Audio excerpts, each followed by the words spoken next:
ઇતિહાસના આપણે પન્ના ફેરવશું તો આપણને એટલીસ્ટ આ તો જાણવા મળશે કે કોમ સમાજ પાસે જ્યારે ધર્મ હોય, કલ્ચર હોય, પોતાની લેંગ્વેજ હોય, અભિપ્રાયો ઉપર અમલ કરતા હોય, વાંચકો હોય, વાંચવાવાળો હોય, વાંચતાઓ હોય, તો તમે જોશો કે એવી સમાજ, એવી કોમ્યુનિટી એક તેજસ્વી કોમ્યુનિટી હશે કે જેમાં એક જાગૃતિ હશે અને શાંતિ છવાયેલી હશે. એક માણસ, એક કમિટી, 4 માણસો પોતાના અભિપ્રાયો આપે અને જ્યારે અભિપ્રાયો આપીને કોમને સમાજ પાસે એવી તાકાત ન હોય કે એને અમલ કરી શકે તો એ કોમ ને સમાજ કઈ જાતની? સવાલ છે.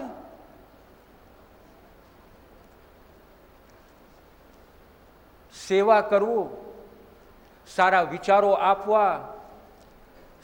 વિચારો આપવા એક દાન છે, એક ચેરિટી છે.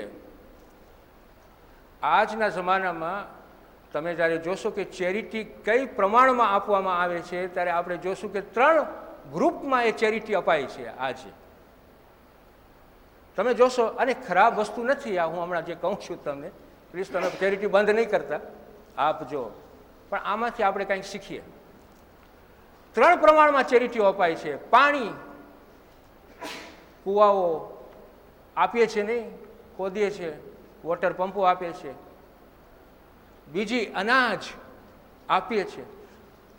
પાણી ને અનાજ આપવાવાળા ઘણા મળશે, ચેરિટી આપવાવાળા, પણ સારા વિચારો આપવાવાળા ઓછા મળશે. હવે આપણને અન્ડરસ્ટેન્ડ કરવું પડશે કે પાણી અને અનાજ આપવાવાળા ઘણા મળશે અને સારા વિચારો આપવાવાળા શા માટે ઓછા છે? એના કારણો છે, પણ આપણને એમાં જવું નથી. પણ એટલું યાદ રાખજો ભાઈઓ કે પાણી માણસના શરીરમાં 72 કલાક જ રહેશે અને નીકળી જશે. પાણી 12 કલાક રહેશે, બહુ તો 24 કલાક રહેશે. અનાજ 72 કલાક રહેશે, સારી વસ્તુઓ લેશે અને બાકીનું કાઢી નાખશે. ભાઈઓ, સારા વિચારો કયા મત સુધી રહેશે? એટલે જો સારા વિચારો જ્યારે અપનાવવામાં આવે કોમમાં, તો એ વિચારોથી એક રેવોલ્યુશન કોમમાં પેદા થાય.